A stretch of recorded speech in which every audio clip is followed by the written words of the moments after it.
Ok, donc on passe à quoi, le coup de cœur de la Simone?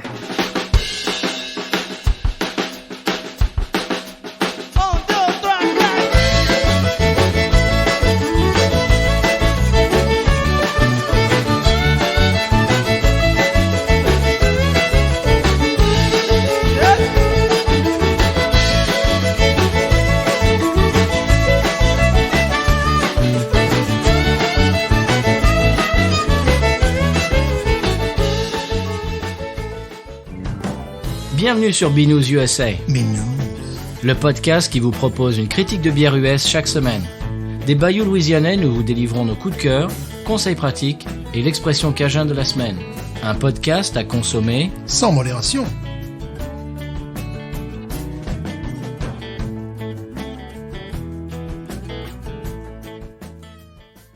BNews USA is part of the Podcut family of podcasts. La vie est trop courte pour boire de la bière insipide. Binous USA épisode 116. Moi, c'est Patrice. Toujours Stéphane. Bonjour, monsieur Stéphane. Comment allez-vous? Il va bien.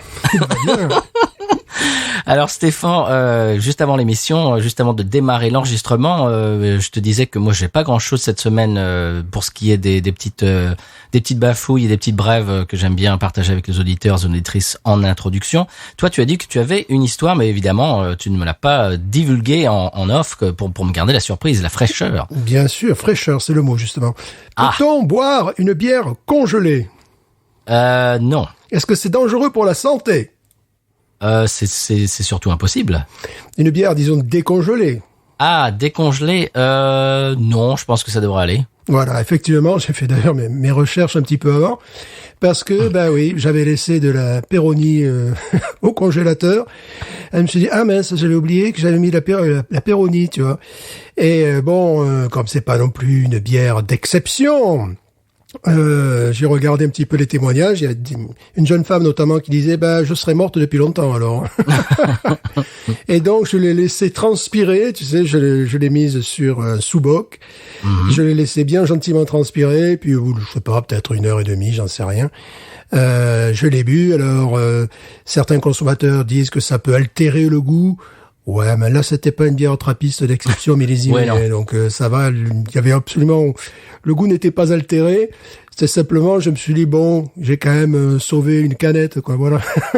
Ouais, ça aurait pu être pire, ça aurait pu être une bonne bière. Ça aurait pu être une bonne bière. Et, elle aurait pu être en verre aussi, tu vois. La bouteille en verre, là, déjà, si ça, je sais pas si ça claque dans le frigo, j'en sais rien, mais enfin j'avais pas envie de tenter le diable. Et là, donc oui, pour ce type de bière, il faut bien sûr la laisser se décongeler, sinon ça fait une bière au glaçon. Est-ce que ça a affecté la carbonation? Rien, non, ça a affecté absolument rien. Non, c'était comme si je l'avais mise au frais, évidemment. Une chose à ne pas faire. Eh bien, en parlant de bière fraîche, la bière de la semaine, si vous avez regardé le titre de l'épisode, vous savez de quoi on veut parler. Eh bien, c'est une bière qui se boit très fraîche. C'est pas une bière qui va gagner à revenir à température et comment dirais-je, exhaler toutes ces saveurs complexes. Non. Donc on va y aller tout de suite. Ouais, celle-là, tu vois, tu peux la mettre au congé. Pardon, je l'ai pas dit. Le problème, c'est sous le format bouteille. Est-ce que tu as déjà vu des canettes de cette bière-là? J'en ai vu sur l'internet en faisant mes recherches hier pour l'émission, mais dans la vraie vie, non, je n'en ai jamais vu. Mais ça existe. Il y a des tall boys, un peu, tu vois, ce qu'on appelle les tall boys. Ouais, on a déjà expliqué ce que c'était les tall boys. C'est-à-dire, c'est des canettes de combien, Stéphane? 14 onces, 16 onces, pratiquement 50 centilitres. Ouais. Voilà. Donc ça existe, mais j'en ai jamais vu. C'est-à-dire que j'ai très rarement vu la bière dont on va parler cette semaine, qu'on va goûter. Donc je l'ai trouvée en bouteille et non, je ne l'ai jamais vue dans la vraie vie en canette. Non, sinon j'aurais acheté. Et la question est bien évidemment, où l'as-tu trouvé? Eh bien voilà, je te propose d'écouter le petit sonal de la bière de la semaine et puis d'en discuter de l'autre côté. Qu'est-ce que tu en penses? Oui, sonal. C'est parti.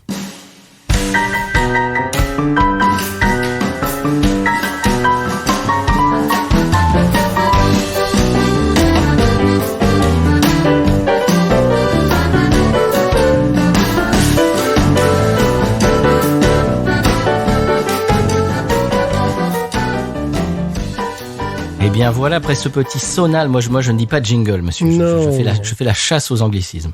À une époque, il était question de ponctuation musicale. Oh. Voilà. Mais bon, je crois qu'ils ont préféré Sonal, oui. Bah oui, c'est-à-dire que moi, ma règle, c'est si on remplace un mot, un anglicisme de 2 syllabes par un mot français de 18 syllabes, non, ça marchera pas. Ouais. Oui, si tu rends l'effort plus difficile que ce qui serait si tu disais le mot anglais, non, ça marche pas. C'est comme podcast, balado, diffusion, ça prendra jamais parce que balado peut-être balado, podcast, balado peut-être. Balado, oui. C'est un petit peu comme... c'était un cas linguistique, enfin, on étudie un petit peu les emprunts et tout ça. Et notamment, avion, c'est parfait. Mais avion à réaction, beaucoup de gens préféraient dire jet, évidemment. Oui. Parce que tu vois, c'est voilà, avec c'est la ça. vitesse et tout ça. Donc... Si tu te compliques la vie pour utiliser le mot français, tu l'utiliseras pas, c'est tout. Oui, puis des fois, tu as des langues qui le font véritablement exprès. Par exemple, les Croates et les Serbes, pour se différencier, les Croates, alors que c'était des langues très proches, les Croates emploient toujours, tu sais, des formules du genre le grand oiseau qui se pose sur la piste. Enfin, tu vois, des choses pour faire plus, pour se distinguer des Serbes. Enfin, il y a eu il y a des stratégies linguistiques et des fois également dans la langue. Mais là, on est en train de s'écarter du sujet. Oui, là. oui, exactement. Justement, alors ça fait partie des raisons pour lesquelles je n'avais pas de choses à dire en introduction. C'est que l'autre jour, j'ai découvert un nouveau podcast qui est fabuleux, que j'adore. Je l'ai pris en cours, évidemment, à l'épisode 5 ou 6. Et en fait, c'est un podcast sur l'artiste Neil Young. Et c'est 3 gars qui discutent des albums de Neil Young en ordre, c'est-à-dire en partant évidemment du premier, et puis etc. Le deuxième épisode, c'est le deuxième album de sa discographie, etc. Je l'ai pris en cours parce que je voulais les écouter parler d'un album que j'aime beaucoup, qui est peut-être son 5e ou son 6e album. Les gars ont parlé de tout et rien, mais rien à voir avec Neil Young pendant 15 minutes, avec des private jokes et des machins, des bidules pendant 15 minutes. Je dis bon, ça fait un peu long quand même. Et après, ce que j'ai fait, c'est que je suis revenu au premier épisode, et puis après j'ai compris les private jokes. Mais donc je me dis quelqu'un qui tombe sur Binous USA, qui se dit tiens, un podcast bière. Et si on parle de chaussettes rapiécées pendant 8 minutes, bon, ça va les gonfler. Donc je pense un petit peu à ça. Je me suis mis si tu veux, dans la position de l'auditeur. Et c'est bon. Alors, en général, on parle de bière quand même. Si quelqu'un voit qu'aujourd'hui, on va parler de la Miller Genuine Draft et qu'on parle de, je ne sais pas moi, de ma grand-mère pendant un quart d'heure, non, ça va pas le faire. Qui en buvait d'ailleurs. Voilà, donc je pense à vous, chers auditeurs, chères auditrices. Donc la bière de la semaine, vous l'avez déjà vu sur le titre de l'épisode, c'est la Miller Genuine Draft, dont on avait parlé la semaine dernière, si vous vous souvenez. J'avais dit au détour d'une phrase que j'en avais trouvé en fin d'épisode, et avec Stéphane, on s'était dit tiens, pourquoi pas la faire dans l'émission. C'est une occasion parce qu'on la trouve très rarement ici. Et son petit surnom, c'est MGD, bien sûr, MGD. Oui, qu'on retrouve sur le dessus de la canette, de la bouteille, je vais y arriver. Sur la capsule, oui. Ouais, c'est son petit nom. C'est son petit nom. Alors évidemment, c'est fait par Miller, bien évidemment. Et qui fait maintenant partie du groupe Miller Coors.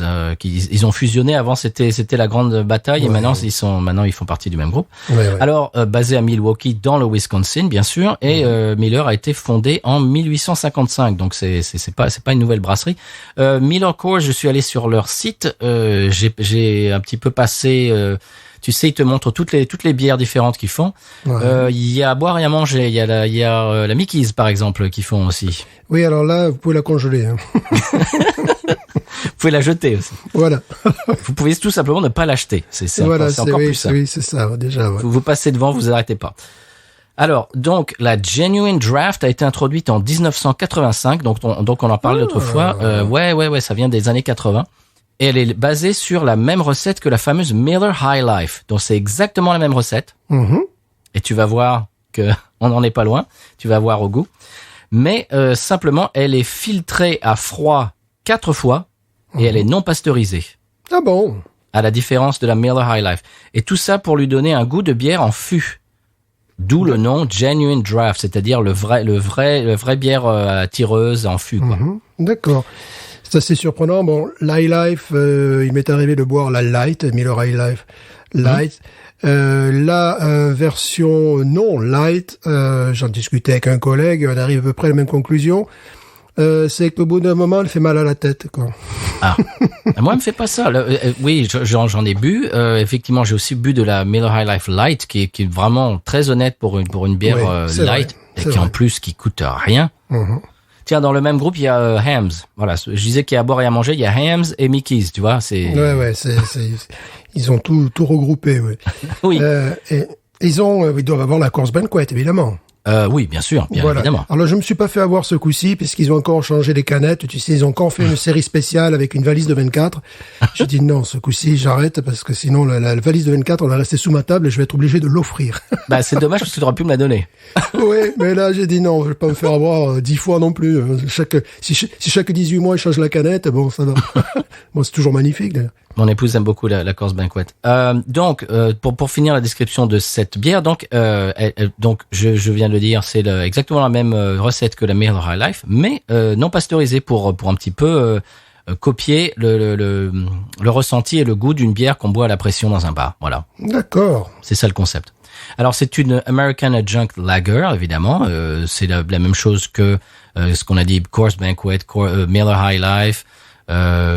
Hams, Schlitz, et j'en passe, c'est les meilleurs, Budweiser, etc. Excusez-moi. Pardon. Et elle a un ABV donc de 4 degrés 4 degrés 66. Mhm. Alors, faut expliquer aussi, ABV, c'est alcool par volume, c'est Oui. c'est le degré d'alcool, parce que Degré certaines d'alcool, personnes peut-être ne savent pas ABV ce que ça veut dire. C'est vrai qu'aux États-Unis, et même en Angleterre d'ailleurs, on ne dit pas alcool, parce que là ils comprendraient pas. C'est alcool par volume, donc c'est ABV. Ouais. Et alors pour finaliser la description, Beer Advocate lui donne un score de 55, ce qui veut dire awful. 55 J'ai regardé. 55 sur 100. Si tu es aux États-Unis dans une classe à l'école et que tu fais un contrôle et que tu as 55, une note de 55 sur 100, c'est F. Tu recommences. Hein, c'est Oui, nul. parce que c'est pas du tout le même fonctionnement que le fonctionnement français, qui est d'ailleurs très particulier, le fonctionnement français, parce que là ils considèrent que tu n'as pu faire qu'à peine la moitié du travail. Voilà, c'est comme un petit peu si je te donnais les clés de ma voiture, que tu puisses démarrer la voiture et que tu puisses pas passer les vitesses, donc ou même que tu puisses pas avancer. Donc tu resterais sur le parking, donc ils considèrent que tu peux pas conduire à ce niveau-là. Tu vois, cette notion de moyenne est uniquement française, Oui, très c'est très français. franco-française. Donc Beer Advocate 55 awful. Donc on va évidemment le constater avec nos propres papilles. Alors d'habitude j'ai un très beau verre dégustation, soit IPA, soit stout, soit etc.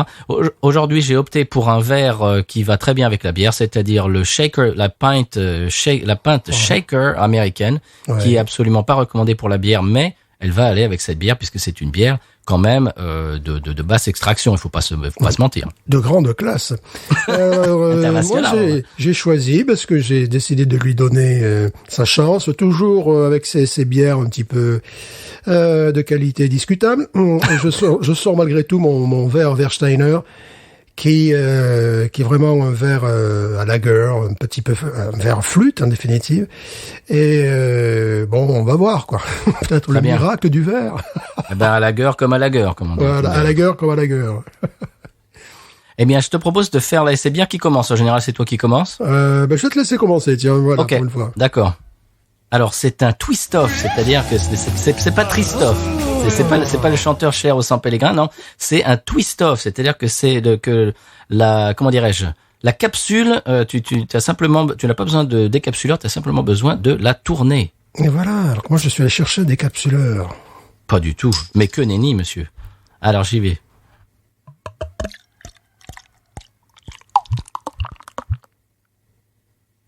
Oh, qu'elle est belle, non, Elle est Oh, ce gloupissante. nez. Elle est gloupissante en tout cas. Oh, ce nez. Ce nez exceptionnel, elle est trouble. Non. Elle est pas trouble du tout. Je te vois à travers, Ouais. hein, tout simplement. Voilà. Ben, je vais l'ouvrir parce que j'entends qu'elle ne pétille pas non plus. Bon, t'as réussi à la faire gloupir, moi je sais pas. Je l'ai faite mousser, mais alors il faut se dépêcher. Hein. Ouais. Si vous entendez le chant du coq derrière, c'est pas un coq qui est dans la bouteille, non, c'est le coq du voisin. Voilà. Vas-y. Je n'ose pas mettre le nez encore dedans pour lui donner une chance. Ah, le gloupir. Oh là, je la fais mousser, moi. Mousser, madame.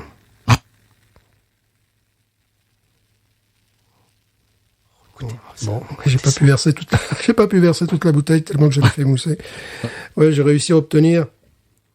Oh, c'est rigolo. J'ai réussi à obtenir 3 doigts de mousse. Tu sais que la mousse de mon côté, elle tient aussi, hein. Regarde. Ah ouais. Bah écoute, au nez, je sens un truc artificiel, Oui. genre bonbon, mais artificiel, bonbon belge, tu vois. Mhm. Oui, mais oui, comme tu dis, bonbon artificiel chimique. Ouais. Voilà, bonbon chimique, mais qui pourrait retyper, tu sais, ce qu'on dit souvent, le nez de bière belge, tu vois. Mais tu sens le côté un petit peu clinique, un petit peu chimique. Bon. Mhm. Ça pourrait être pire. Oui. Tu sais que la mousse se tient encore de mon côté, hein, chez moi. Moi aussi. Alors, c'est un nez qui part. J'ai un peu peur quand je sens ces odeurs-là. Au début, je me disais un petit peu fraise chimique, fraise tagada, pour faire très simple. Mais également, je subodore un nez de pomme, voire de poire. Eh oui.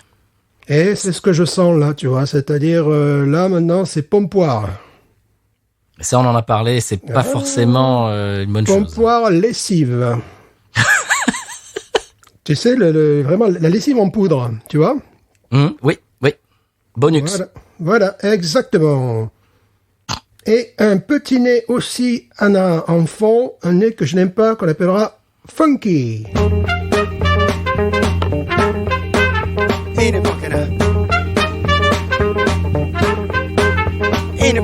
y a un nez de guimauve un peu aussi. Ouais, mais tu vois, après, quand tout ça s'est exhalé, tu as un nez funky.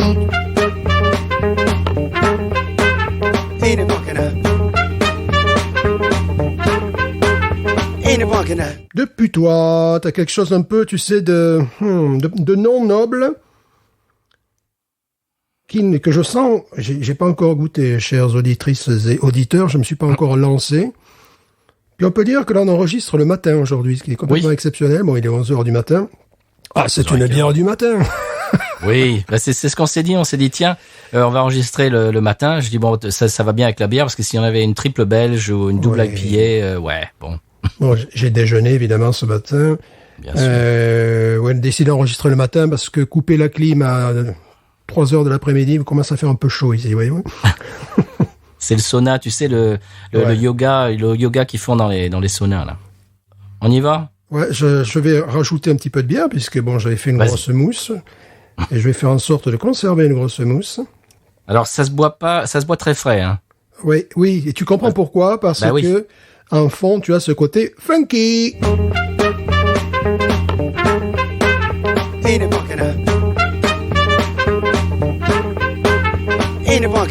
C'est-à-dire qu'au bout d'un moment, oui, ça ressort de plus en plus la bière revient à température ambiante, voilà. Plus les goûts indésirables sortent et puis tu les vois, quoi. Voilà, c'est-à-dire dans un premier nez, comme je disais, bon, un goût de bonbon anglais artificiel qui partait un petit peu sur la fraise tagada, et après je sentais de plus en plus monter ce goût de poire, transition par la pomme, et puis derrière quelque chose de non noble. On y va. On appelle ça un nez de putois, quoi. Je le trouve pas, moi. Moi, j'ai quelque chose qui est pas noble derrière. Ah bah, bien évidemment. Vraiment, non, mais vraiment qui est, ouf. Au nez, hein. Bon, allez, c'est parti. On y croit.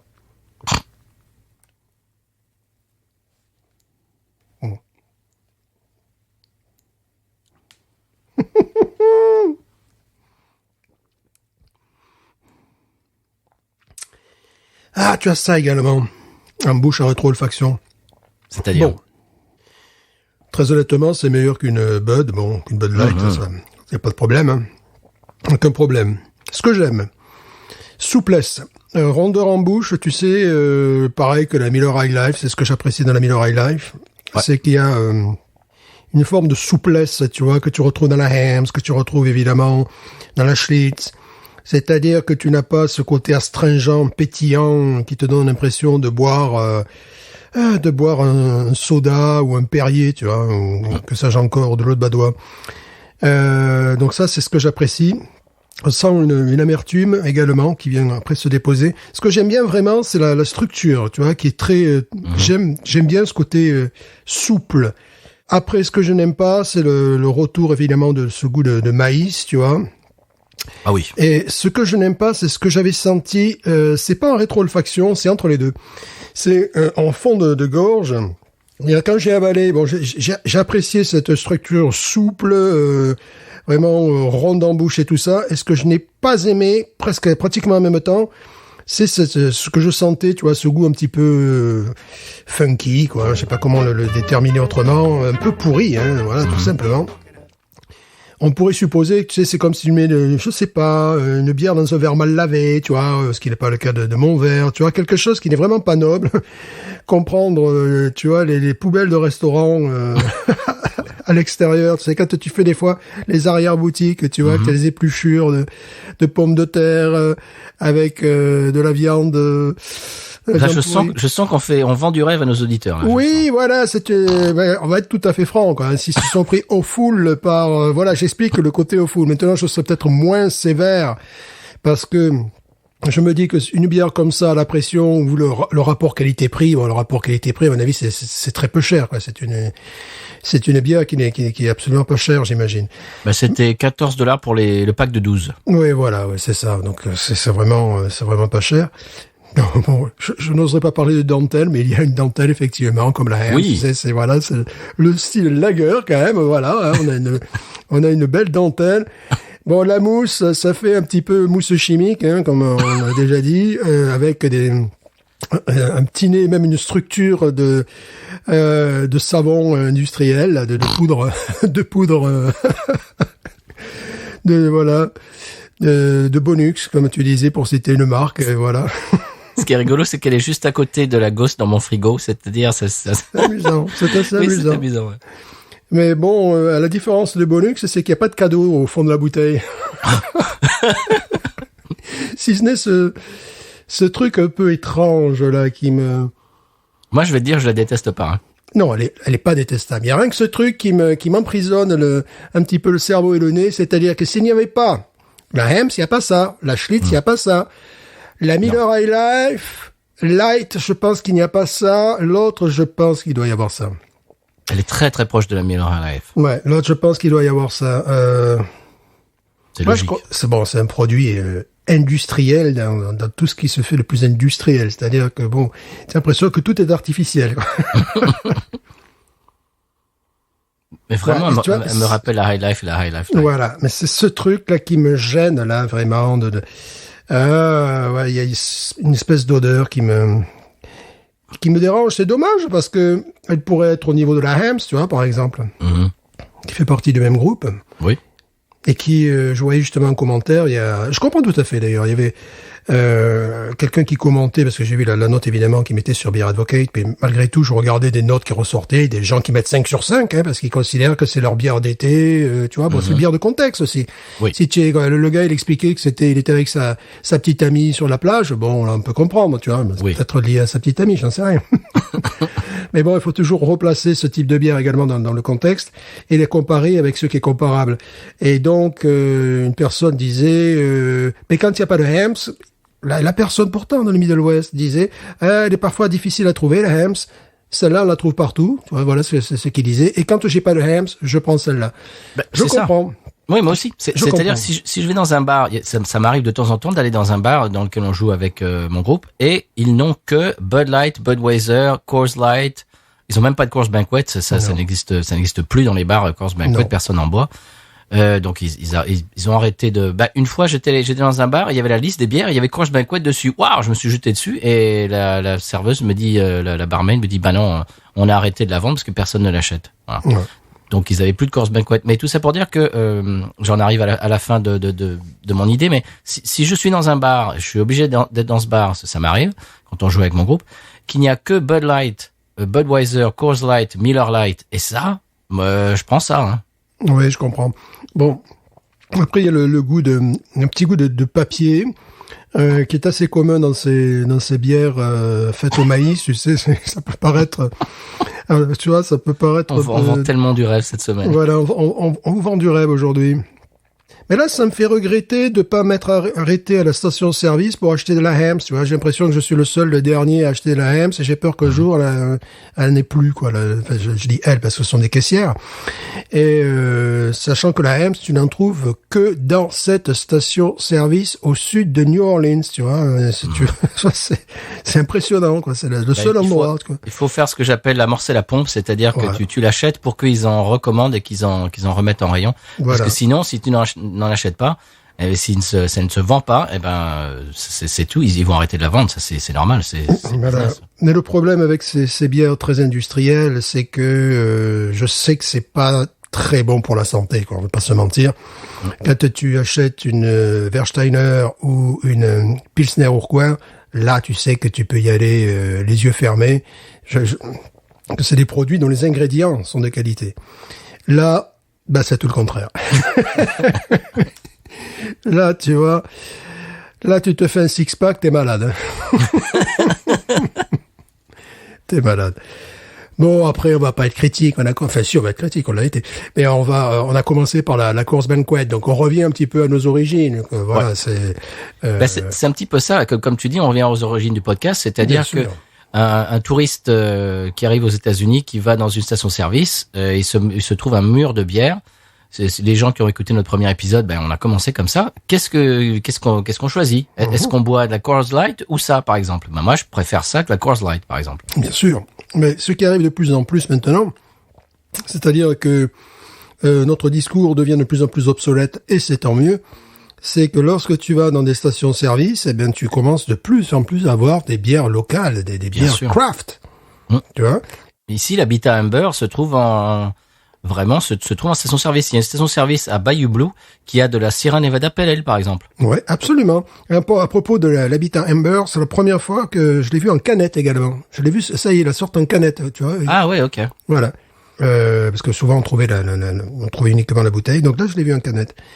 Et oui, c'est ça, c'est qu'il y a souvent les bières locales, même quand je suis allé dans l'Ouest. Je devrais tracer au passé quand j'étais allé dans l'Ouest. Tu avais des bières que je dirais très sophistiquées dans les stations-service. Enfin, parfois, pas tout le temps bien sûr, mais très souvent. C'est absolument, c'est de plus en plus vrai. Voilà. Il y a une station-service à côté d'un endroit dans lequel on joue. Et je m'y arrête toujours parce qu'ils ont de la Jucifer, de la Holy Roller, de la Fat Tire. Ils ont c'est incroyable, quoi. Ils ont une gamme très, très, très étendue. Bon, après, la différence, ça dépend des États. En Louisiane, je trouve que les bières craft, nos bières craft, sont très abordables au niveau du prix. Oui. Mais, dans d'autres États, t'as vraiment une différence de prix, tu vois. Pour un six-pack, tu vois. Nous, on peut avoir parfois des six-packs quand il y a des promotions à 8,99, la Holy Roller, tu vois. Bien sûr. Des fois, régulièrement, son prix, c'est 10,99, alors qu'une bière industrielle, c'est 8,99, 9,99. Mais dans certains États, ça peut monter à 13,99 $, 14,99 $. Donc là, tu fais vraiment un choix après, hein. Tu t'as dit, oui. Il y a des bières craft qui sont plus chères, oui. C'est-à-dire, je crois que c'est Dogfish Head, qui est plus cher que comme par exemple Ballast Point. Ballast Point, c'est hyper cher. Oh oui. C'est-à-dire, il y a des packs de 6 d'IPA à 14 $, etc. Ouais. Là, il faut vraiment être sûr de son coup et connaître la bière parce que tu fais pas un coup de poker, un six-pack à 14 $ ici, hein. Non. Je sais que ça fait pas peur d'imaginer un six-pack à 14 $ de bière craft en Europe. Je sais que ça fait pas peur à nos auditeurs, mais ici, c'est très, très cher. Ouais, c'est très cher. En plus, si tu te trompes sur la qualité, mais là, tu te dis, c'est dommage parce que pour 9,99 $, j'avais un pack de combien, de 12 Schlitz, quoi. Voilà, tu vois, après, tu fais, et des gens font ce rapport-là, quoi. Tu vois, ils se disent, oui, là, j'ai passé un mauvais moment, il me reste encore 5 bières, 5 mauvais moments à passer, tu vois. Ça m'est arrivé quelques fois, cette histoire-là, c'est vraiment pas agréable. Non. Je me souviens avoir fait l'erreur d'acheter du Magic Hat number, je sais pas quoi, là. Ouais. C'est More Than Pale Ale, je sais pas quoi. Le visuel est très accrocheur et très tape à l'œil. J'avais acheté un pack de 6, j'ai bu une gorgée de la première. Ah, écoute, tu t'en souviens, c'était imbuvable. Ouais, et puis je me rappelle aussi je crois que c'était New Belgium qui avait fait une bière, tu sais, très houblonnée, mais ultra amère. Enfin, tu vois, impossible à boire. Alors, j'en ai bu une. Enfin, j'ai essayé d'en boire une deuxième quelques temps après, tu vois, pour donner une chance au produit. Puis après, j'ai dit non, c'est pas possible. J'ai pris tout le pack et c'est parti aux toilettes. Faut me les donner. Non, si c'est trop houblonné, faut me les donner. Ouais, non, mais là, c'était vraiment, c'était même plus de l'amertume, quoi. C'était l'amertume, c'était 140 sur 100, quoi, tu vois. Non, c'est ce que j'appelle une soupe au houblon. Voilà, c'était faux, quoi. C'était pourtant, alors que j'aime tout ce qui est proche des doublons, les asperges sauvages, tout ça, tous les trucs comme ça. Mais là, non, quand ça devient la caricature du produit, ça va, quoi. C'est comme si je te donnais une tablette de chocolat brûlé, quoi, tu vois. Et je te dis, ouais, mais c'est du chocolat noir. Tu me dirais, non, c'est du chocolat brûlé, d'accord. Donc bon. J'ai cru sentir, parce que là j'ai cru sentir, mais peut-être est-ce mon imagination du matin, j'ai senti, tu sais, comme elle est non filtrée, soi-disant, donc en toute fin de bouteille, bon, j'ai versé la fin de bouteille dans le... Et j'ai senti un truc que j'aime beaucoup d'habitude, c'est un petit goût de charcutaille, tu sais, que peut parfois avoir les bières, tu vois, et tout ça, c'est lié... c'est lié au houblon, c'est lié à la levure, voilà, je vais y arriver. C'est lié à la levure, quand tu as ce nez de charcuterie, là, tu vois. T'appelles ça cochonaille, en général. Ouais, cochonaille, voilà, ouais, c'est... Oui, ce nez de cochonaille, bon, ça s'est dissipé très rapidement, c'est juste le temps de mettre dans le verre, je dis, ah, tiens, pas mal. Puis moi, après, honnêtement, je la trouve pas désagréable, cette bière. Oui. Dans son style, attention, dans son style. C'est Voilà, évident que si tu la mets à côté d'une, ne serait-ce qu'une lager craft, bon, bah, évidemment, elle fait pas le poids. Ouais. Mais dans son style, dans sa catégorie, je trouve que je la trouve vraiment très, très honnête, quoi, parce attention, parce que sa catégorie, c'est Budweiser, Bud Light, Coors Light, etc., Miller Light, etc. Bon, Miller Light, bon, pareil, c'est un petit peu hors norme parce que il y a quand même du goût. Mais dans sa catégorie, vraiment, c'est une de celles que je boirais facilement, alors qu'une Budweiser, non merci, quoi. Bud Light, encore moins. Mais tu vois, le seul truc qui me... Enfin, c'est pas le seul truc, c'est un truc, c'est cette espèce de nez, d'arrière-goût. Ça va vraiment dans le nez, d'ailleurs. Ça part pas dans la bouche, parce que la bouche... enfin, ça part pas dans la gorge, je veux dire. Il y a une amertume également qui se dépose sur le fond de la langue, mais c'est quelque chose vraiment sur le trajet nasal, là, tu vois, quelque chose que j'avais senti et que je retrouve chaque fois que la bière se retrouve, je dirais, en dessous des fosses nasales, tu vois, ding. Et tu vois, je ressens encore ce truc-là. Après, quand je l'ai avalé, non. En rétro-olfaction, non. Mais c'est vraiment cette note, cette fausse note, pour parler français, voilà. C'est une fausse note que je sens depuis le début, que j'identifie à un truc de putois, que j'identifie à je sais pas quoi. Mais voilà, ça sonne faux à ce moment-là. Et c'est très désagréable. C'est comme si tu as un super musicien et puis à un moment donné, tu as toujours une même note fausse qui revient. Tu sais, ou un accord. Ou le piano est mal accordé sur une note. Voilà, c'est ça. À chaque fois qu'il joue la note, c'est ça, c'est exactement ça, tu vois. Alors tu te dis, tiens, c'est un accord particulier que je connais pas, mais quand même c'est dérangeant. Puis après, au bout d'un moment, tu commences à comprendre que là, le piano est désaccordé à cet endroit, tu vois. Et c'est exactement ça avec cette bière. Bon, hormis le côté évidemment chimique, ça on l'a dit, bon, sans venir quand même un produit qui, tu sens que c'est pas un produit naturel. Mais après, bon, mais le danger avec ce type de bière, et c'est pareil avec la High Life, c'est que conseil de voyage, je conseillerais aux consommateurs d'en boire une, voire deux, mais pas aller au-delà, parce que après, ben tu vas avoir mal à la tête peut-être. Oui, parce qu'en fait, moi, j'arrive à la fin du verre et il y a un côté sucré qui commence à ressortir, qui commence à me déplaire, malheureusement. Ouais, voilà, c'est ça. Et moi, je la déguste, hein, je m'excuse. Hein. Alors, tu vois, alors c'est très rigolo. Il y a de la dentelle, effectivement, mais c'est de la dentelle de poudre à laver, quoi, de machine à laver. Véritablement, oui, effectivement, il y a de la dentelle. Je vois 1, 2, 3 niveaux de dentelle. Bon, mais la composition de cette dentelle ne me dit rien de bon. C'est voilà, c'est pas la dentelle Guinness, quoi. C'est Peck Machine, on va changer de marque là. C'est sûr qu'ils appartiennent pas à Unilever, la marque. La lessive que toutes les femmes adorent. Voilà, c'est Unilever, à mon avis, le groupe. C'est pas Miller, c'est Unilever. Ouais, il y a quand même un côté sucré qui commence à me... Oui, qui... En fait, il faut la boire très fraîche et très vite. Voilà. C'est ça.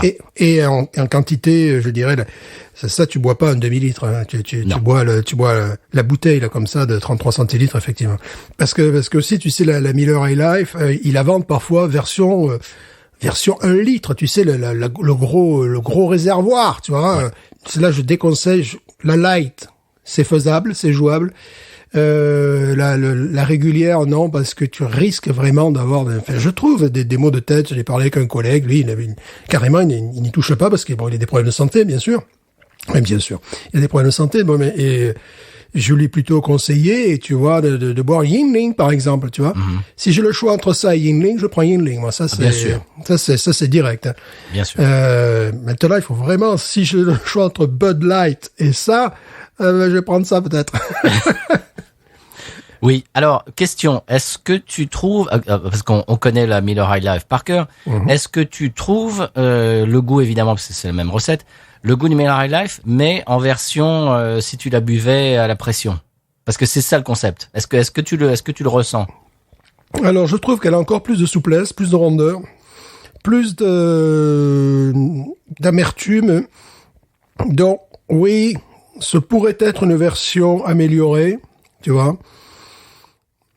Ça pourrait être une version améliorée, mais c'est bizarre, c'est le genre de bière dont j'ai peur, tu vois, ça fait vraiment quand je me dis fais attention parce que demain tu vas avoir mal à la tête, tu vois, demain il faut aller bosser ou tu vois, j'ai pas envie de passer un mauvais moment à cause de cette bière, tu vois, c'est vraiment. C'est pour ça que si je dois boire la Miller High Life, je prendrai la light parce que tu as pratiquement le goût sans avoir le contre-effet, tu vois. Là, tu as l'impression, effectivement, on commence à sentir un goût de sucre. Ça commence à peser sur la langue un peu, tu vois. C'est ce qui m'effraie, ce qui est pas le cas du tout avec une Schlitz ou une Hamm's. C'est-à-dire, là, j'ai toujours l'impression que si si j'en buvais 3 ou 4, je risque de le regretter. Ouais. Tu vois, et je risque de passer une mauvaise soirée. Un mauvais matin. Et un mauvais matin. Mais déjà, dans la soirée, tu te dis, donc là, je préférais la Miller Lite tout court. J'en ai dans mon frigo, là, la Miller Lite, tu sais, on en a déjà parlé. Qui n'a pas ce côté sucrose, qui n'a pas ce côté funky, qui a un côté plus asperge. Pilsner, c'est une Pilsner, quoi. Une Pilsner. Et là, je me fais absolument aucun souci. Là, tu passes une soirée, il y a que ça à boire, tu peux en boire 3 ou 4, t'as aucun problème. Et c'est pas la bière du siècle, mais voilà, s'il y avait le choix entre les deux, bon, là, c'est de suite la light, hein, j'y vais de suite. Là, j'ai peur de me faire mal, quoi. J'arrive à un âge où on n'a plus vraiment envie de se faire mal, quoi. Non, Miller Lite, c'est une bière light qui a quand même un peu de goût, quand même. Oui. Et qui est pas sucré comme la Bud Light, qui a pas ce goût de poire de la Coors Light, etc. Il y a pas tous ces défauts. C'est une Pilsner, évidemment, light, hein, légère, évidemment. Mais elle a quand même un peu de goût. Elle est pas tout à fait, on peut pas vraiment parler de bière insipide. C'est juste au, comment dirais-je, à la séparation entre les bières insipides et les bières un peu. Et tu sais, en plus, cette bière, une fois, c'est pour ça que j'ai passé une partie de l'été, mais là, l'été, pareil, c'est l'été indien, parce qu'on a commencé l'été, nous, maintenant, avec ces histoires, peut-être au mois de mars, tu vois. Et j'avais laissé, donc, dans mon frigo, 2 canettes de Miller Lite. Puis un jour, je me suis dit, tiens, je vais en boire une. Mais j'ai pris, toujours mon même verre, la Versteiner. Et là, je me suis dit, c'est pourquoi ça millésime, elle est restée 6 mois au frigo. Elle avait dû rester vraiment entre 6 et 10 mois au frigo, quand même, cette bière.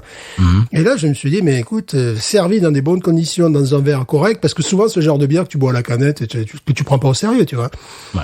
Et là, je me suis dit, tiens, c'est une sous Hamm's, tu vois, une sous Versteiner, mais c'est ce qu'ils ont voulu faire, tu vois. Et franchement, je me suis dit, cette bière-là, tu te fais pas mal si tu es, je sais pas, les gens qui font le régime ou choses comme ça, tu vois, ça peut se comprendre. De toute façon, elle a été faite pour ça au départ. Tu parles toujours de la Miller Lite. Ouais, la Miller Lite. Celle-là, en revanche, on l'a pas, je vais pas courir les États-Unis pour la trouver, quoi. Alors, où l'as-tu trouvé? Alors, où l'ai-je trouvé? Je l'ai trouvé à côté de Morgan City, dans un endroit qui commence à être très campagnard, qui s'appelle Stevensville. C'est pour aller en chemin, pour aller chez Gross Marina. J'ai expliqué ça la semaine dernière. C'est en fait à côté de Pierreport. Tout ça, c'est tout dans cette région-là. J'ai trouvé dans une station-service, tout simplement. Et elle m'a évidemment, j'ai expliqué ça la semaine dernière, mais je vais le répéter très rapidement. Elle m'a complètement attiré l'œil parce que c'est la bière que boit Christian Slater dans la scène d'introduction de mon film préféré, True Romance.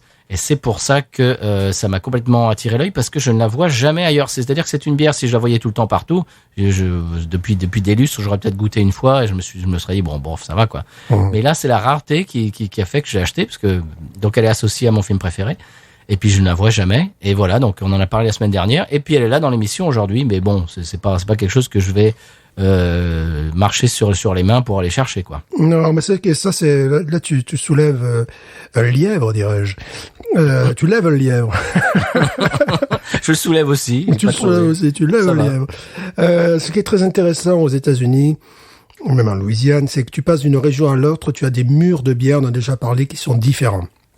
Tu peux avoir des conditionnements différents. La course Banquet, lorsque nous étions, je sais pas si tu te rappelles, à Lafayette, dans une station-service, elle était servie dans un conditionnement qu'on n'a pas ici. Donc tu peux avoir des bouteilles qui sont différentes, tu peux avoir carrément des bières qui sont différentes, tu vois. Par exemple, il semblerait qu'au nord de la Louisiane, à Shreveport, c'est les fous de Schlitz, quoi. La Schlitz, mais n'est pas celle que j'apprécie, c'est la liqueur, la liqueur, ah oui. Ouais, la liqueur malt. Malt liquor. Malt liquor, tu vois.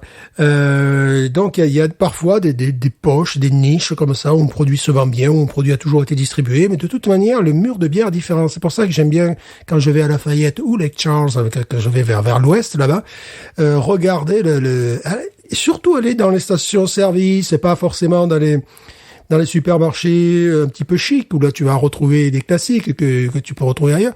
Et là, tu vois, véritablement, tu peux trouver effectivement des produits comme ça, parce que les bières sont différentes, conditionnements différents parfois, et carrément des bières que, nous on en a plus, oh là, ça fait des années que j'en ai pas vu, tu vois, des choses comme ça, ce genre de réflexion. Et le plus intéressant, c'est peut-être la Nouvelle-Orléans, qui est à cheval sur le Mississippi, donc là tu trouves des choses qui sont distribuées dans l'est du Mississippi, dans l'ouest du Mississippi, et en plus c'est un port, la Nouvelle-Orléans, donc tu peux trouver des choses, et je ne parle pas des bières, il faudra qu'un jour on se fasse ça, tu sais, des bières du Laos, du Vietnam, tu vois, des bières ethniques, tu vois, tu peux trouver que tu peux trouver pratiquement que là, en fait, dans ce type de supermarché ou de restaurant, en fait, des choses c'est toujours très intéressant à regarder. Chaque fois, tu peux être surpris par des bières il y a des bières qui sont absolument pas distribuées en Louisiane et qui sont très consommées mais dans l'Ouest. Enfin, et puis après, il y a des bières évidemment craft ou pas qui sont distribuées dans tout le pays. Ben c'est comme ça que j'ai découvert celle-ci. C'est-à-dire que c'est des formations professionnelles BNews USA.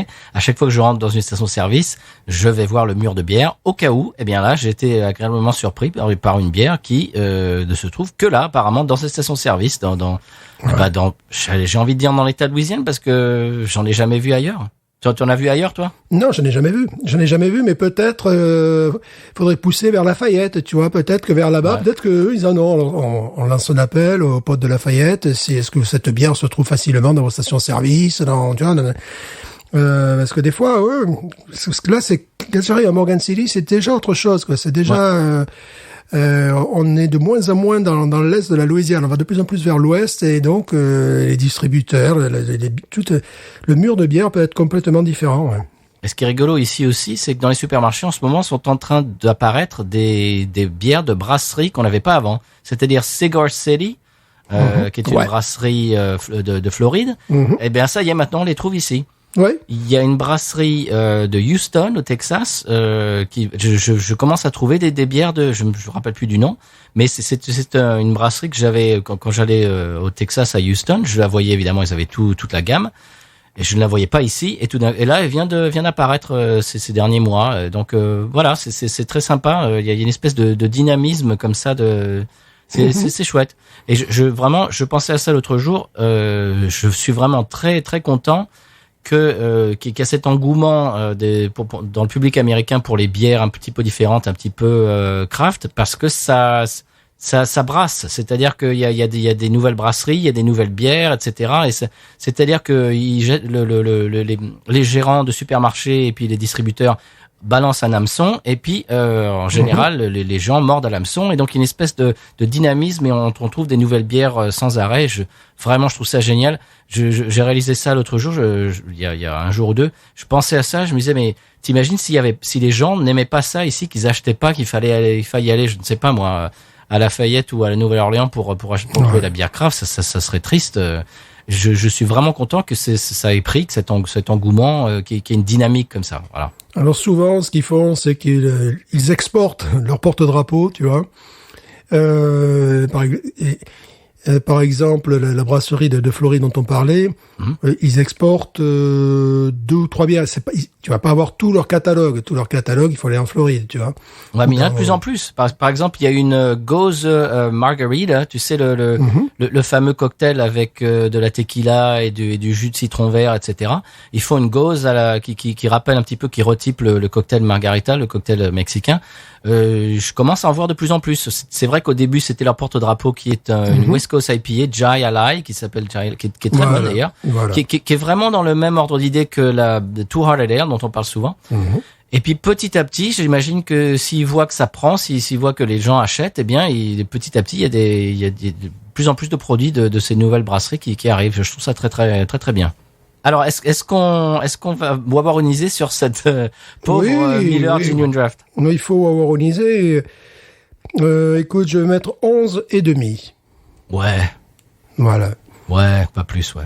Ouais, moi, je suis monsieur plus, donc je mets 12, j'aime bien les controns.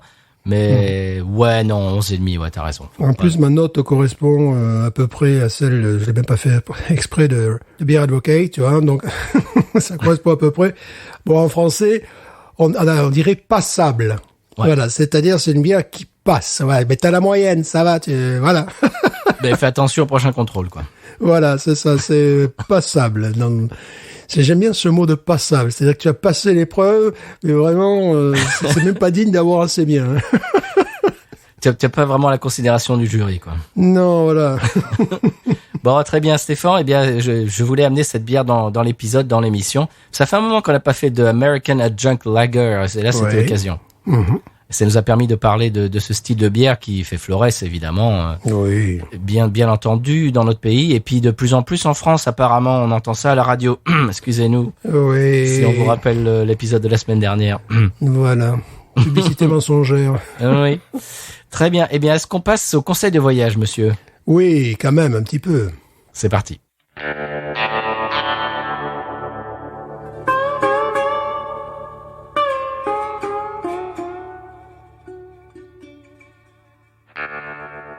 Voilà, Stéphane, je vois que tu l'as fini quand même. Attention, hein. Voilà, mais comme je te disais, elle me fait baver. Je sais pas, quelque chose, tu vois, qui me... Stéphane, on va pas dire ça dans l'émission. Voilà, je sais pas, ça me donne des bruits de bouche, je ne sais pas. Mais ça va. Mais les gens vont arrêter l'épisode. Assez désagréable, ce côté-là. J'ai une sensation, véritablement, jadis, j'avais un boxer, et le boxer, tu sais, les boxers, ça bave. Eh ben, je suis un petit peu un boxer avec cette bière-là, tu vois. Non, mais Stéphane, mais ça va pas. Mais les gens vont arrêter d'écouter Binous USA, Stéphane. Heureusement, j'ai une bouteille d'eau. on essaye d'atteindre, comment dirais-je, un auditoire un peu plus important, et tu nous parles de boxeurs qui bavent. Non, ça va pas, voilà. Ça. Non, ça va être coupé au montage, ça. Boxeur qui bave, pas d'un boxeur qui bave. Le boxeur saigne. Je suis sûr qu'il y a des boxeurs qui bavent aussi. Le boxeur saigne. Quand ils boivent de la Miller Genuine Draft. Ouais. Bon, eh bien, après ces histoires très ragoûtantes, on va vous parler pour le conseil de voyage du musée Stax Museum of American Soul Music. Alors qu'est-ce que c'est Stax? Si quand on vous dit Stax Records, ça vous dit rien, eh bien par exemple, on peut vous passer ça.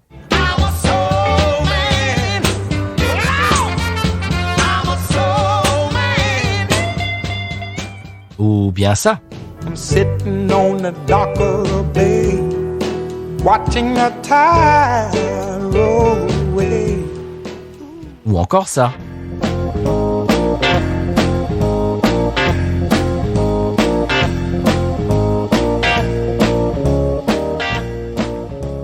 Ou ça aussi. I better knock on wood.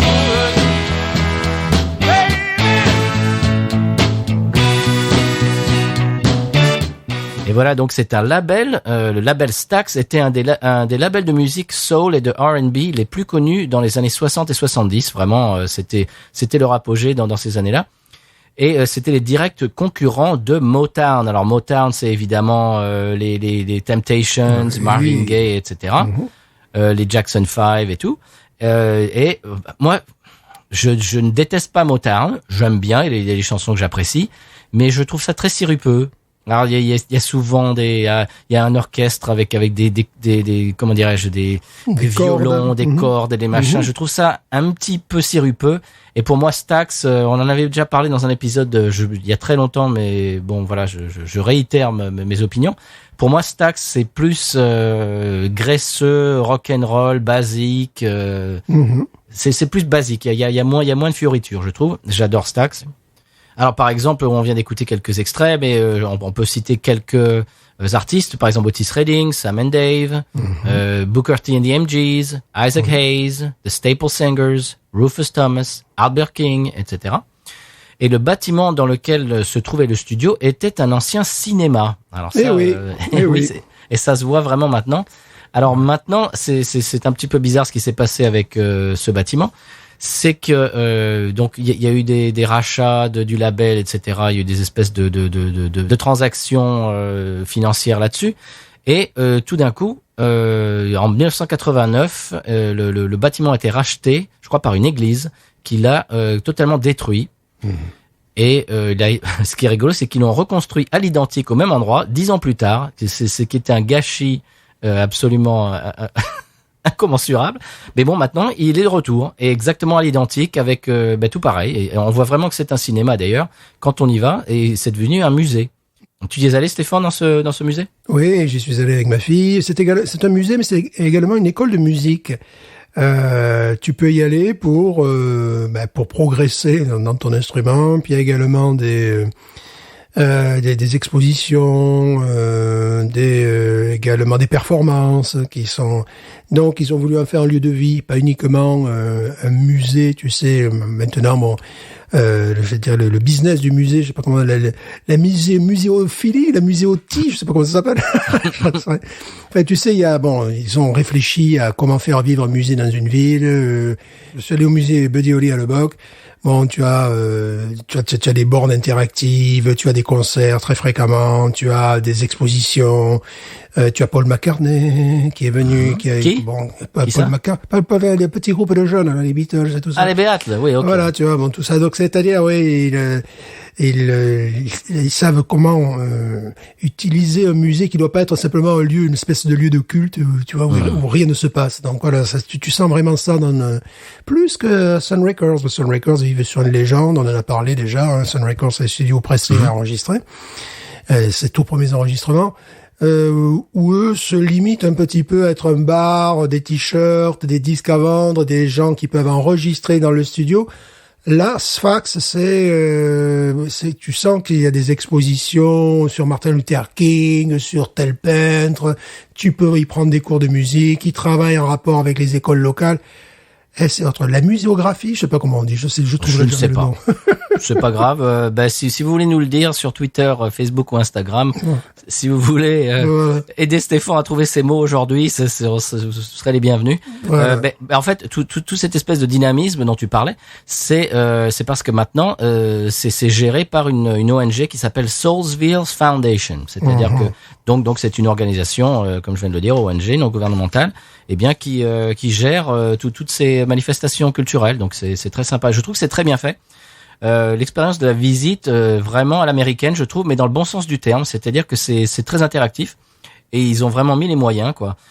C'est dynamique. Au début de la visite, on peut voir une église rurale du Mississippi qui a été transportée, reconstruite, qui est un peu le symbole du type de lieu dans lequel cette musique, la musique soul, R&B, est née. Et je trouve ça très intelligent, et puis ça nous ramène aux racines. Le début de la visite, on nous ramène aux racines de la musique. Et puis petit à petit, on voit évidemment des costumes de scène, des musiciens, des instruments, etc. Mais pour moi, le clou de la visite, c'est vraiment la salle, le studio lui-même, qui est une salle de cinéma avant d'être un studio, ça se voit vraiment. Et il y a en fait, c'est le studio dans lequel toutes ces chansons ont été enregistrées. Et il y a les instruments de l'époque aux endroits où se trouvaient les musiciens. Parce qu'en fait, Stax, c'est un label. Exactement comme Motown, ils avaient un groupe, le groupe du studio. Il y avait le même batteur, le même bassiste, le même joueur de clavier, organ, machin, et le même guitariste sur quasiment tous les enregistrements du label. C'est-à-dire qu'il ne changeait que le chanteur, voilà. Dans la pièce, on voit exactement à l'endroit où se tenait le guitariste, où se tenait le pianiste, le batteur et le bassiste, etc. Donc on voit même, tu sais, la console, etc. Qui se trouvait à l'endroit où, tu sais, la bobine et oui, exact. Du cinéma. Donc c'est très sympa. Et vraiment, c'est ça. Ouais, qui se trouve au niveau de comment on appelle ça, la salle de projection. C'est ça. Ouais. C'est là où se trouve la console, etc. d'enregistrement. Et ce qui est rigolo, c'est qu'à la fin de la visite, on arrive et on voit la Cadillac de Isaac Hayes. Alors Isaac Hayes, si vous souvenez pas de qui c'est celui qui chantait ça, par exemple. Who's the black private dick that's a sex machine to all the chicks? You're damn right.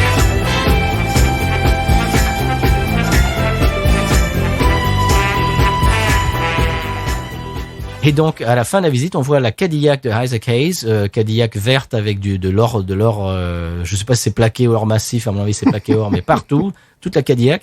Et si tu t'approches un petit peu trop près de la Cadillac, tu as la voix de Isaac Hayes qui dit « Hey, va pas trop, t'approches pas trop ». C'est très rigolo. Pour les gens qui connaissent South Park, le dessin animé South Park, Isaac Hayes faisait la voix du chef.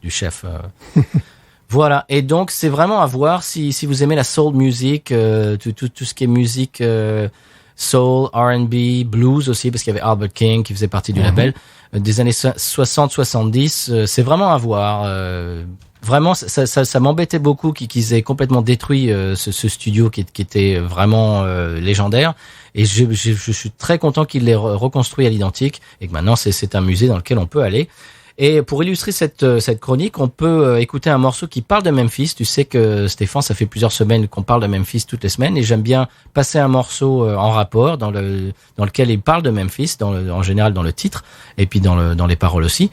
Cette semaine, j'aimerais bien mettre un des artistes Stax à l'honneur que j'aime beaucoup, qui est un petit peu moins connu que les autres, qui s'appelle Rufus Thomas. On en avait parlé il y a peut-être 15 jours quand on avait parlé de Beale Street. Oui, je crois bien, ouais. Rufus Thomas, son nom, c'était son petit nom, c'était le plus vieux adolescent du monde, parce que c'est un type qui était évidemment dans la force de l'âge, mais qui était un peu foufou, et vous l'entendrez sur ce morceau et dans d'autres morceaux aussi. Je vous conseille, comme il y a 15 jours ou 3 semaines, de fouiller un petit peu dans la discographie de Rufus Thomas. Vous y trouverez des morceaux absolument incroyables. Et aujourd'hui, il va nous chanter Memphis Train, qui est sorti en 1968.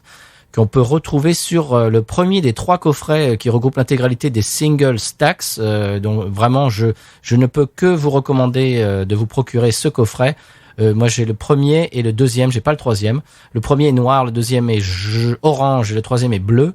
Et ça regroupe tous les singles, la face A et la face B, tous les singles de Stax, du premier jusqu'au dernier. C'est absolument incroyable. Et aujourd'hui, on va écouter donc Memphis Train, chanté par l'inénarrable Rufus Thomas. Rufus Thomas, et on s'en parle après.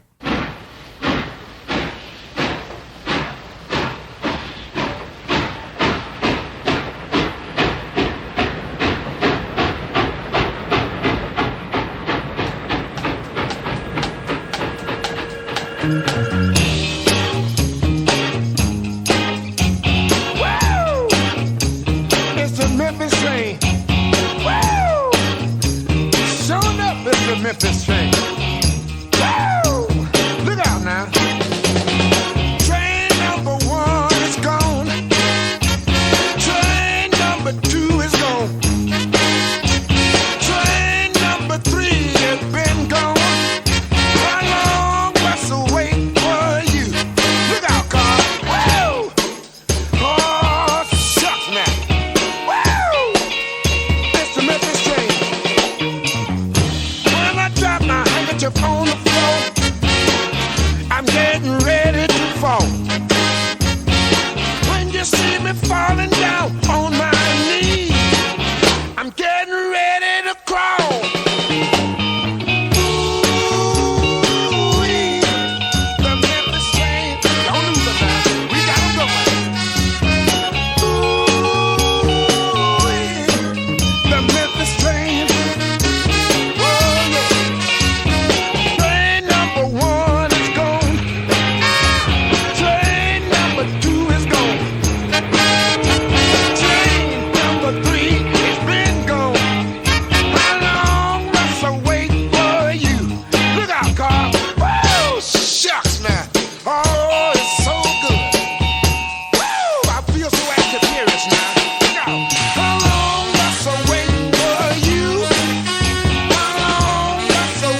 Et voilà, c'était Rufus Thomas avec The Memphis Train 1968 qui fait partie du coffret l'intégralité des singles, comment pourrait-on dire, des 45 tours. Les 45 tours, n'est-ce pas? d'écurie Stax dont on vient de parler, absolument. Ça pourrait être d'ailleurs un conseil de l'oncle d'Amérique que je suis dans cette émission, fouiller la discographie de Monsieur Rufus Thomas dans les années fin des années 60, début 70 et même j'allais dire la moitié des années 70. Il y a des morceaux absolument funky qui sont incroyables. Funky Chicken, etc. Il y a des trucs absolument fantastiques. Stéphane, j'ai parlé beaucoup, je me suis épanché sur le musée Stax. Est-ce que tu nous parles de ton coup de cœur de la Simone? Voilà, mon coup de cœur de la Simone. Bon, pour revenir très rapidement sur Stax, c'est quand on aime la basse, ben oui, c'est peut-être ce genre de musique qu'il faut écouter, surtout lorsqu'on en joue, ce qui est mon cas.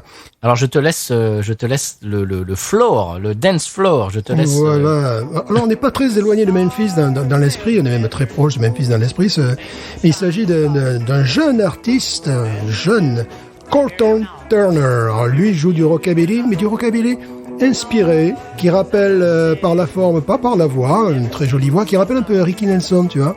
Oh. C'est pas du plagiat, c'est pas non plus du bourrin, quoi. C'est de l'inspiration. Voilà, et avec son frère Zane Turner. Alors bon, c'est rigolo, c'est des gens qui ont moins de 30 ans, donc évidemment, dès qu'ils sortent un album, il faut qu'ils soient en vinyle, tu vois. Bon, bien sûr. S'excuse de le sortir en CD, puis bon, eux justement sortent des singles, les 45 tours, ben tu vois, bon, ils sont un petit peu avec cet état d'esprit-là. Mais ce qui rend parfois la diffusion et l'acquisition de leur œuvre un peu difficile, parce que j'ai une platine vinyle, certes, mais bon, le temps que je la rebranche à l'ordinateur et compagnie, bon, faites-moi un CD, ça ira très bien, ou un MP3, ça ira très bien. Et alors, Colton, il ressemble un petit peu à un jeune Johnny Hallyday. C'était l'époque, les gens m'appellent l'idole des chaînes. Voilà, cette époque-là, tu vois, pas la période Mad Max et compagnie. Et enfin, c'est vraiment très frais, très. Ils sont originaires avec son frère Zane. Ça se voit qu'ils sont frères là-dessus. Et ils sont originaires de Californie. Et là, ils ont un nouveau groupe. Je sais pas, j'ai l'impression que c'est toujours les mêmes musiciens, mais ils s'appellent différemment. The Mellows, avec donc un contrebassiste. Évidemment contrebassiste dans leur groupe. Là, ça bien paraît sûr. pas bassiste. Vinyle et contrebassiste, c'est voilà. bon. Ils ont toute la panoplie des complètement. Yari Bolanos, et que l'on salue, qui me connaît pas, je sais pas pourquoi je dis qu'on écoute l'émission. Voilà, évidemment. Et un batteur. Voilà, absolument. Yari, si tu nous écoutes, je te salue. Et un batteur magnifique, Jack Christie. Alors, c'est des petits jeunes, hein, il joue du rockabilly, ça rappelle un petit peu Elvis Presley, mais bon, plutôt son concurrent, hein, Ricky Nelson. Donc c'est très frais, c'est très bien fait. Tu sais, je suis parfois critique par rapport à ces revivalistes. Ben, enfin, les gens qui rejouent les morceaux des années 50 en prenant même l'accent d'époque et tout ça. Bon, parce que parfois c'est du congelé. Et puis de temps en temps, il y a des gens qui arrivent, qui apportent leur touche, qui bon, c'est le genre de musique qui peut plaire de 7 à 97 ans. Là, c'est vrai que mais c'est vraiment très bien fait. Et c'est pas tous les jours qu'il y a des gens comme ça qui nous arrivent sur cette scène-là. Et qui évite également les clichés, tu vois. C'est bon, c'est les chansonnettes un peu à la Buddy Holly, tu vois, mais c'est pas non plus. Je l'aime bien avec ses petites couettes et sa petite jupe. Bon, parce que là, tu passes 21 ans, tu peux plus chanter ce genre de morceau, quoi. Chuck Berry chantait ça à 35 ans, etc. Oui, mais c'était Chuck Berry. Tu rappelles le nom? Alors, je rappelle le nom, c'est Colton Turner. Si vous tapez dans les moteurs de recherche, ils sont sur Facebook. Alors, tu vas avoir plusieurs tranches de Colton Turner. C'est celui qui est plutôt mignon, qui est plutôt, tu vois, style Johnny Hallyday à ses débuts. Parce qu'il y en a à côté, c'est des tueurs, je sais pas. Tu dis, non, c'est pas lui qui chante comme ça. C'est des Colton Turner, il y en a beaucoup des Colton Turner aux États-Unis. Il y en a certains qui ont peut-être un peu été fichés par la police. Donc Colton, C-O-L-T-O-N, et puis Turner comme Tina Turner, quoi. Voilà, exactement. Très bien. Eh bien, c'est un beau coup de cœur. On ira écouter ça et vous l'entendez d'ailleurs pendant qu'on parle en fond sonore. Eh bien, moi, j'aimerais vous parler d'un documentaire qui s'appelle The Pretender sur Amazon Prime, donc qui est assez facile à trouver. Évidemment, si on a Amazon Prime, sinon c'est un peu plus difficile.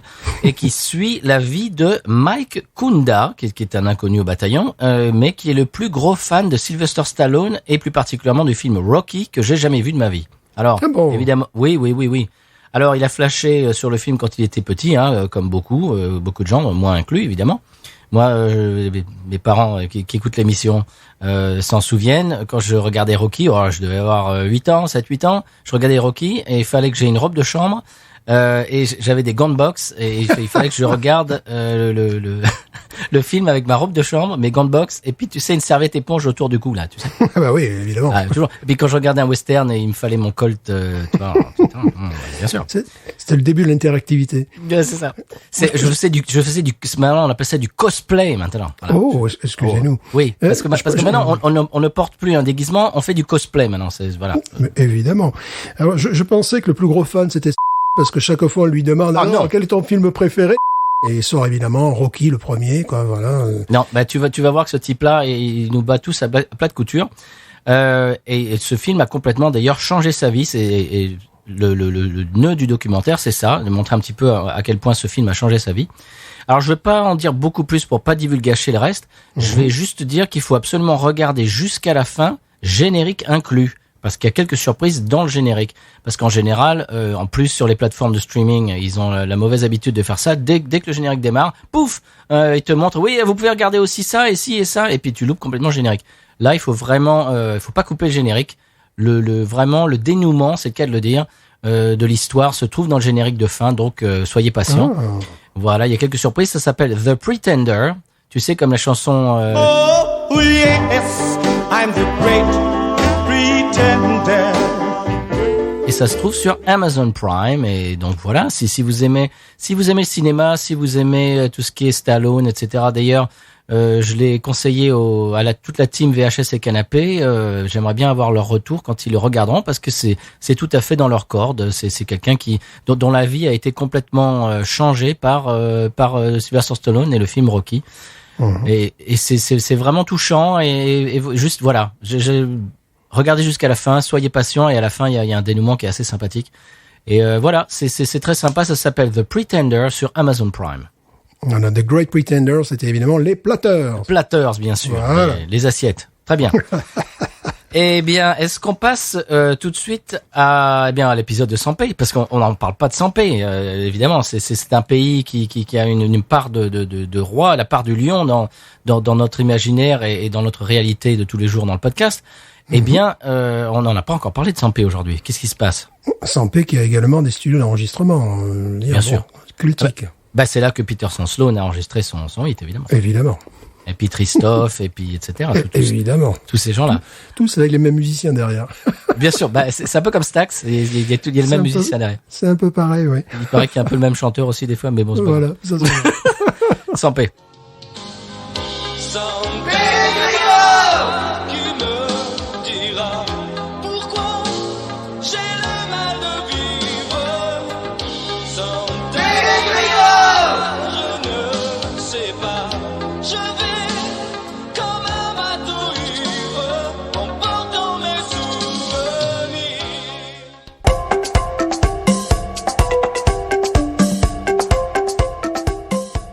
Nous avons l'insigne honneur de recevoir à nouveau sur le plateau Jean-Franc Leouf, qui aujourd'hui a choisi de faire une explication de texte sur le nouveau morceau du groupe de K-pop BTS, groupe mondialement connu, groupe donc coréen.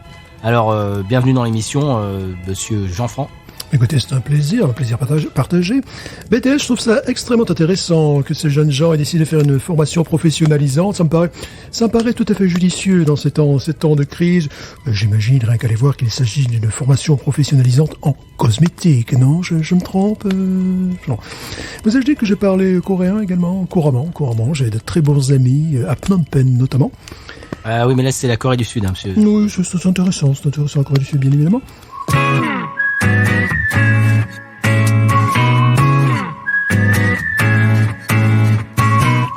Ah oui, alors j'aime beaucoup les sifflets au départ. C'est évident. Là, c'est un clin d'œil un petit peu appuyé au film de Sergio Leone et à la musique d'Ennio Morricone. Ça me paraît tout à fait signifiant.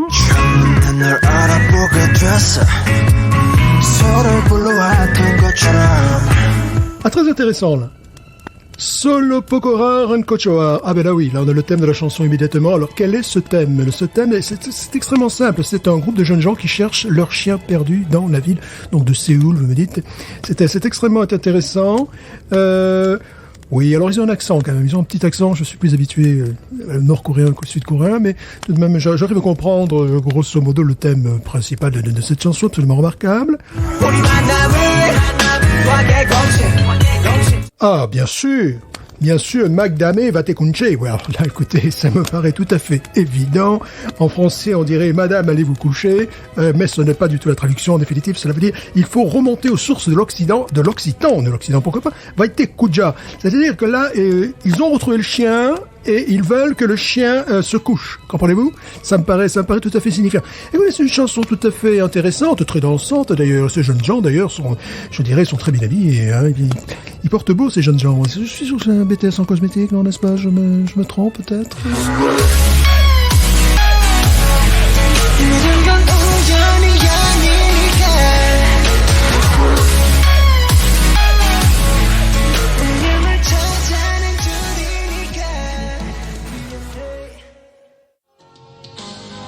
Sans Pégrillard qui me dira pourquoi.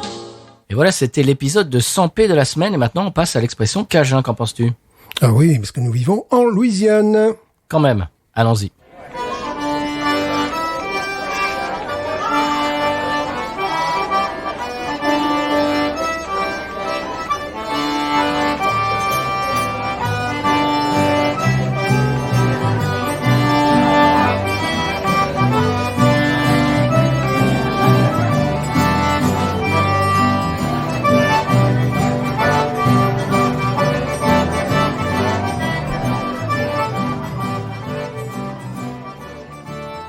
Bien, l'expression Cajun cette semaine, Stéphane, je crois que je vais te l'apprendre. C'est quelque chose que j'ai pas vraiment entendu. J'ai rarement entendu. J'ai surtout lu. C'est bûchailler. Est-ce que tu connais bûchailler? Travailler le bac. Bosser son bac. Non, c'est pas ça, bûchailler. C'est couper à l'aide d'une hache, monsieur. Ah, c'est rigolo. Et par extension, battre quelqu'un physiquement. Lui passer, voilà. C'est pas mal, ça. Il s'est fait bûchailler. Il s'est fait bûchailler, voilà. On parle de ça en pays cajun. Est-ce qu'on passe à la pub? Oui, quand même, parce qu'il faut bien vivre. Hein. C'est parti. En ces temps incertains, il est impératif de se rappeler les gestes barrières et la distanciation sociale, comme sur les marchés de Provence. Oh, René! Oh! Oh, René, je te parle, là, oh, tu me vois? Hein? Tu me vois? Je te parle, là. Je suis en train de te parler, je suis en train de te causer. Mais je vois même pas ta bouche bouger avec ton masque. Quoi? Les avocats, là, pour la damette, les avocats. Les quoi? Les avocats, c'est combien, les avocats?